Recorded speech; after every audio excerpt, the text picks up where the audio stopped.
Chapter 12. Joseph. I take refuge from the devil the accursed, and I begin with the name of God in this verse. Alif Lam Ra, letters of the Arabic language of which God alone knows what they refer to and mean, but the respected scholar Ibn Abbas said it could be a message from God, saying, "All you do and say, I have seen." These are the verses of the Quran that make things clear for you. We have sent it down in Arabic, so it is easy to understand too. We tell you, Prophet, the best of stories, of Joseph and his brothers in the Quran, and before this you were unaware. Joseph was 17 and said to his father, "I had a dream and saw a detailed scene within there. I dreamt of 11 stars and the sun and the moon all prostrating themselves to me." The stars represented his 11 brothers, and the sun and the moon his parents, Jacob and Rachel indeed. His father Jacob said, "Son, do not mention this dream to your brothers, lest they seek to harm you. They may be envious that you will rise above them. Satan is mankind's enemy, and he holds deep hatred too. Your Lord will make you a prophet, and teach you to interpret dreams, and perfect his blessing on the house of Jacob, as he did for your forefathers Abraham and Isaac, earlier in history. God is all-knowing and all-wise. There are lessons in the events of Joseph and his brother's story, and now we relate to you, Muhammad, the story of it, in response to the rabbi who made an inquiry. 9 of Joseph's brothers said to each other, "Our father prefers Joseph and Benjamin more than us, and in having a favourite between his children, he is clearly in error and truly unjust. We should kill Joseph or banish him to some other land, and then we will be the ones Jacob loves most." But one brother, Yehuda, informed them all, "Let us throw him in a well and leave him to be rescued by a travelling nomadic host." So they went to Jacob saying, "Father, let Joseph come with us, to be happy and to play. We will take good care of him. Don't you trust us? We will not let harm come to him in any way." And Jacob said, "The thought of this worries me. I am afraid. He'll be eaten by a wolf while you are busy." They replied, "If a wolf were to eat him due to our lack of attention from all of us, we would be of the losers surely." And the next day they took Joseph with them and threw him into the depths of a well after harming him physically. But we inspired him, saying, "You will tell them all of what they have done, and at a time they will not recognize you indeed." And the brothers ran off and returned to Jacob, and they were all in tears, saying, "We went off racing, and Joseph was left behind, and a wolf ate him. We are being sincere. We know that you will not believe us, but it is the truth." And they showed a blood-stained shirt to him. But Jacob saw the shirt was not ripped, and thus said, "Your souls have made you do a terrible thing. I will be patient and will seek strength with God to bear with what you mention of Joseph's story." And meanwhile at the well, some travellers had been sent to fetch water, as the group in their caravan were thirsty. And as they threw down their buckets, Joseph held on to one, and the travellers exclaimed, "Good news!" Then they pulled him up and were startled by the handsomeness of the youth. They went to their people and hid his true identity. They pretended he was a slave who had run away, and God knows well what they did, and they sold him for a small amount later while travelling on their way. Joseph was not valued by the people of the caravan, nor by his brothers who abandoned him.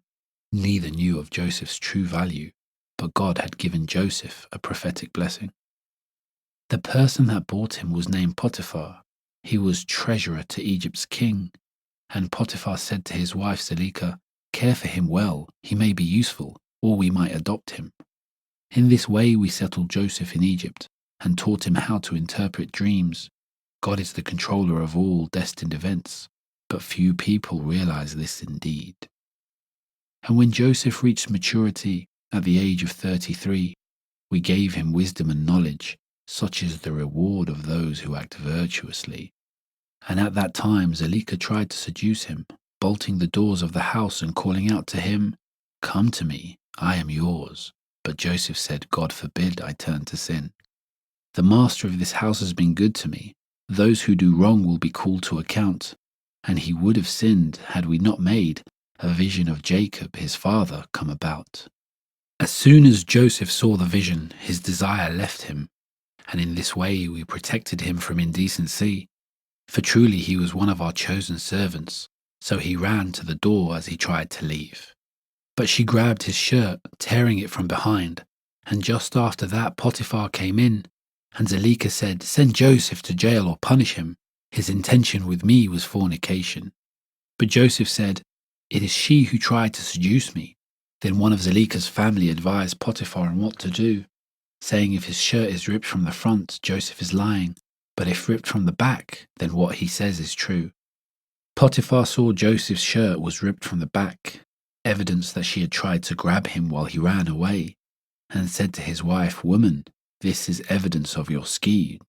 Indeed, women's guile is truly great."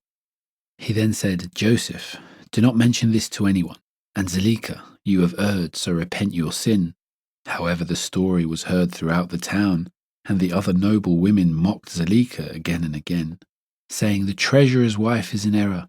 She has been seducing her slave. She is truly in love with him. She has clearly gone astray." And when Zuleika heard what they were saying, she invited them to a banquet and commanded Joseph to come.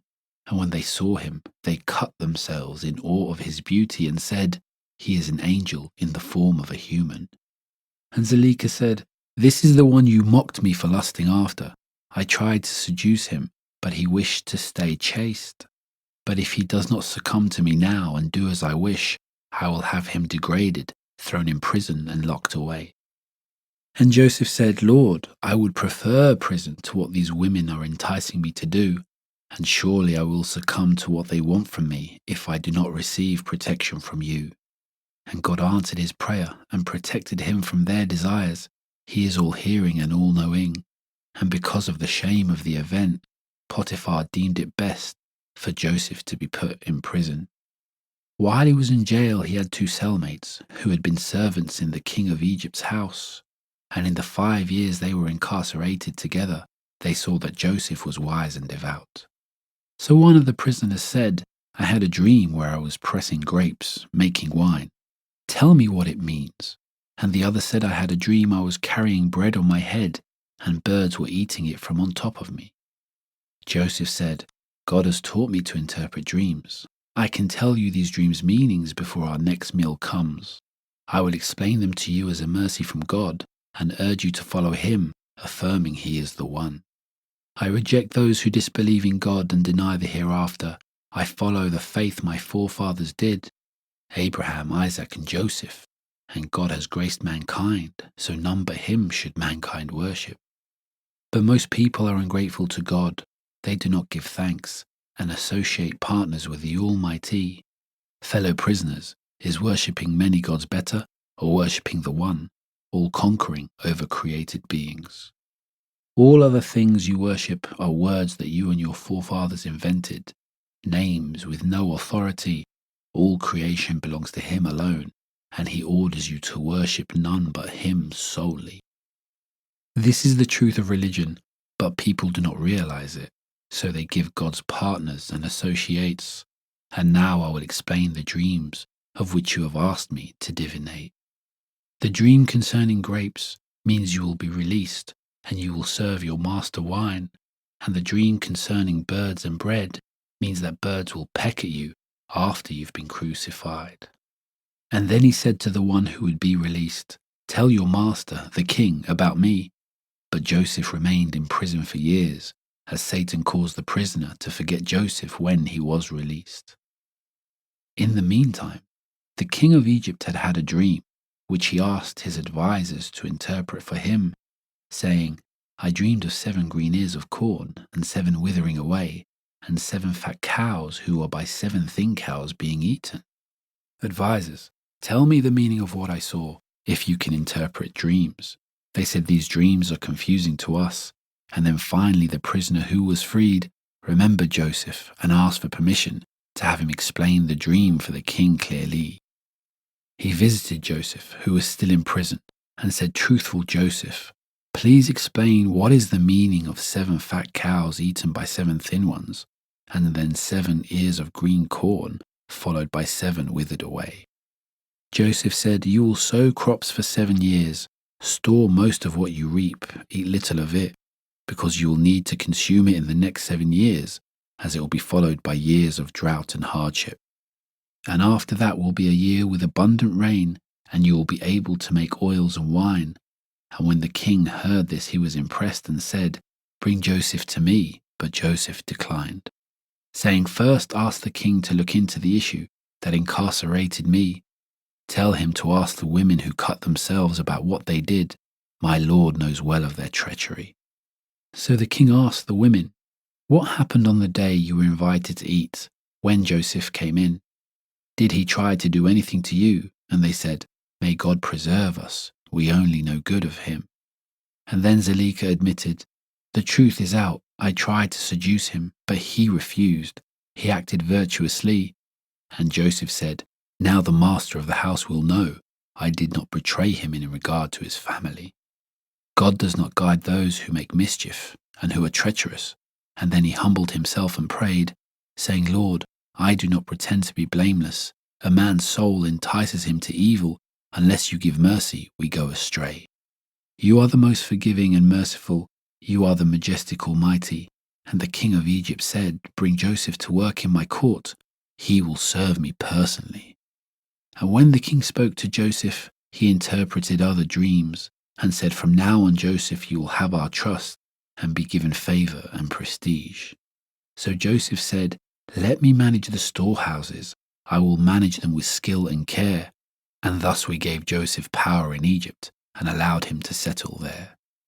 We grant mercy and bounty to whoever we will, and never fail to reward those who do good indeed.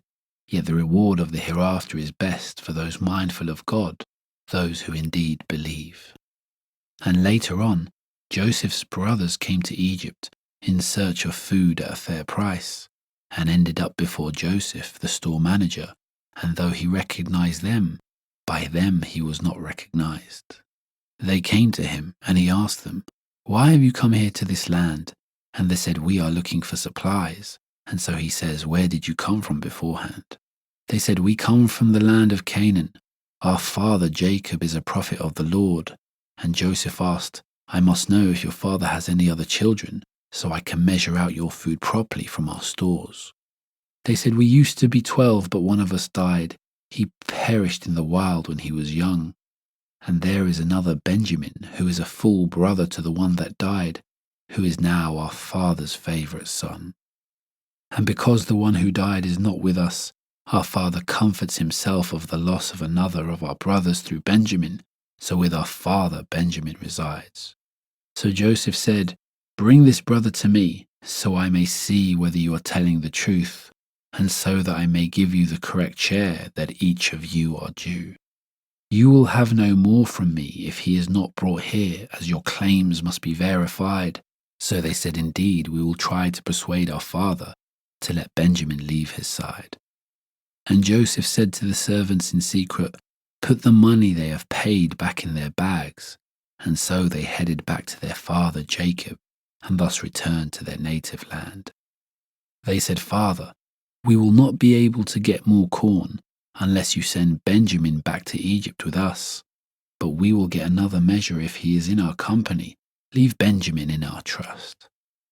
And Jacob said, Am I to entrust him to you, as I did with his brother Joseph before? But God is the best of guardians and the most merciful.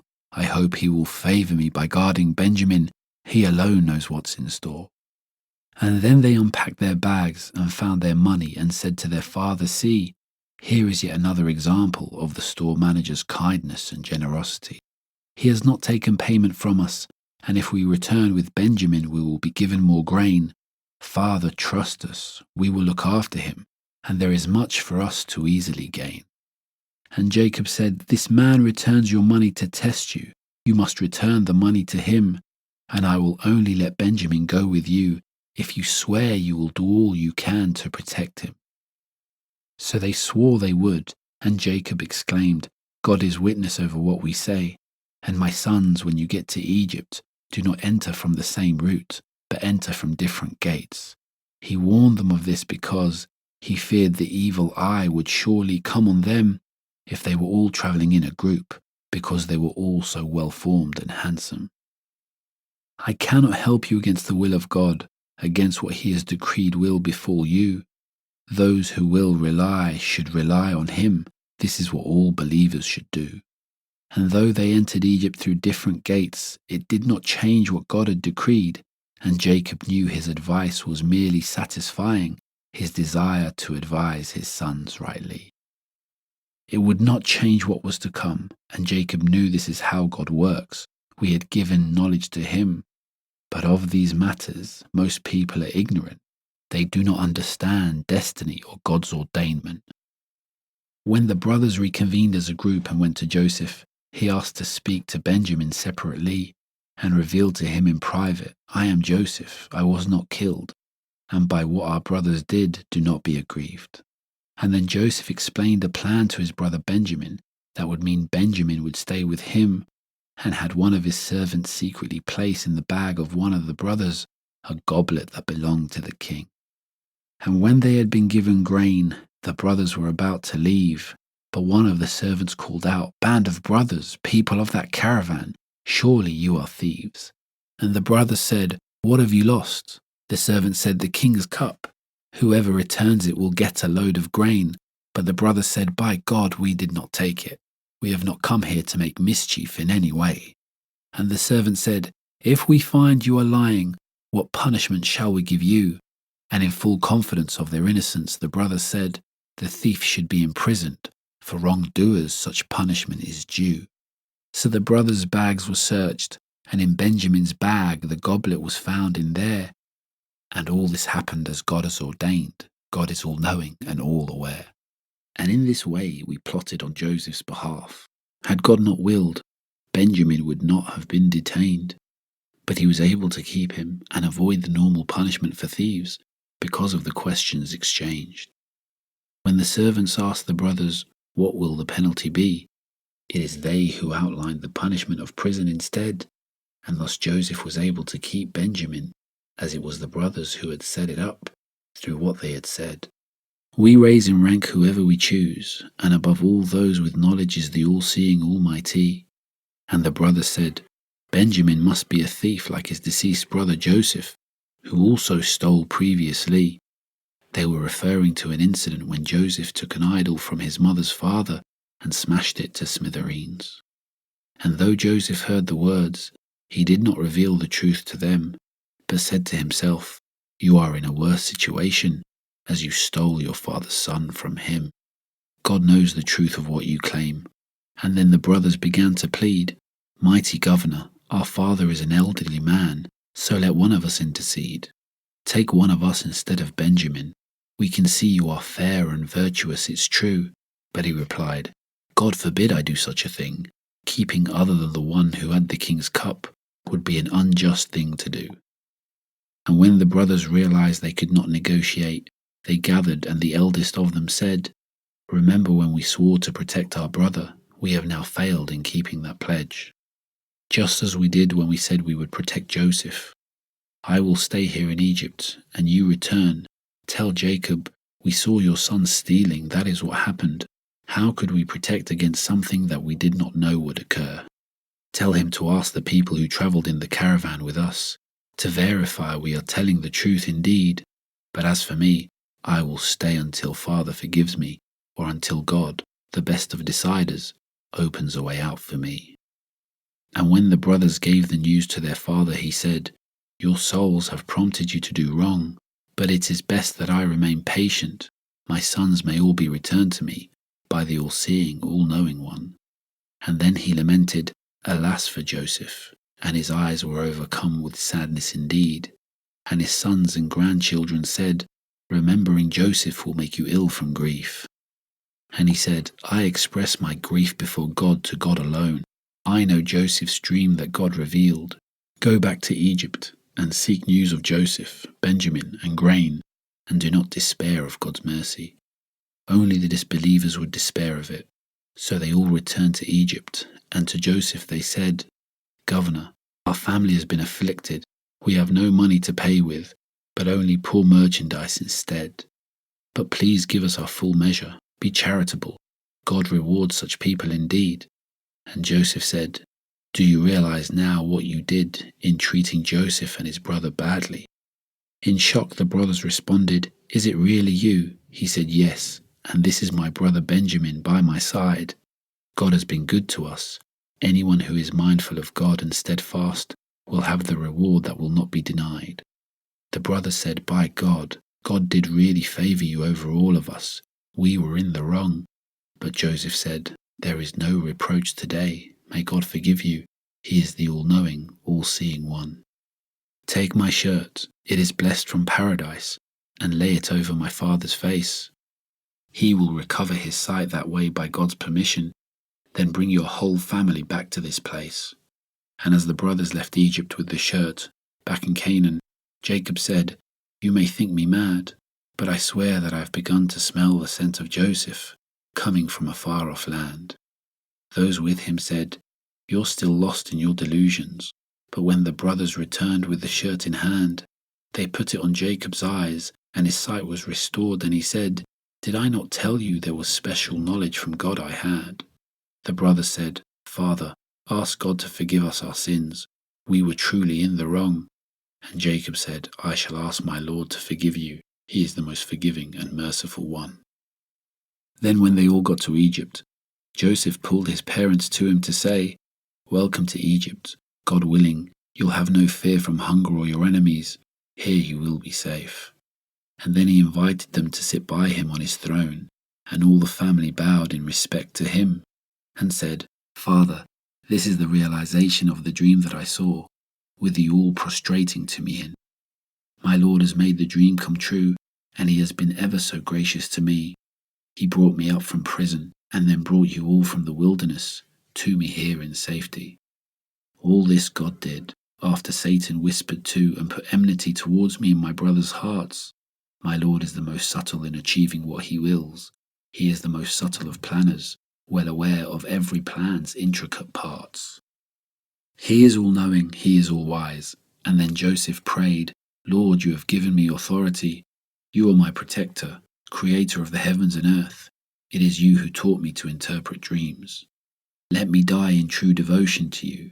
And then in paradise, Lord, put me among the righteous, those who rank high, and that Muhammad is part of the account beyond your knowledge, knowledge you could not have otherwise come by. You only know it because God has revealed it to you. You were not present when Joseph's brothers schemed, and no matter how hard you tried to convince them, most people will not believe. Even though you ask them for no reward for what you bring, it is simply a reminder and warning. There are many signs in the heaven and earth that the disbelievers take no heed in. Most of them will only believe in God if they get to join partners to the Almighty. Are they sure that punishment from God or the last day will not come on them without warning suddenly? Tell them, the religion of Abraham is my way, with proof from God, and whoever follows as I do will call people to God and be of those who say, Glory be to you, O Lord. I do not join any partners with you. And all the messengers before you, Muhammad, were men we sent Gabriel to. They were all one of the people of the town to whom they preached, just like we have done with you. Have the disbelievers not travelled in the land and seen the end of those who came before them? Those mindful of God prefer the hereafter. Why do people not use their reason? When each of the messengers despaired of their people and had been called liars and were shunned by them, that is when our help came. We saved whom we pleased, but the guilty suffered our punishment. There is a lesson in the messenger's stories for people to understand and be sure that this Quran is true. There is no fabrication or error in it, and it is a confirmation of what was sent to the messengers before you. The Quran makes clear the ways of guidance and error, and is a mercy to those who believe, and all people will be returned to God to be shown the truth of what they differed in when brought before the Almighty.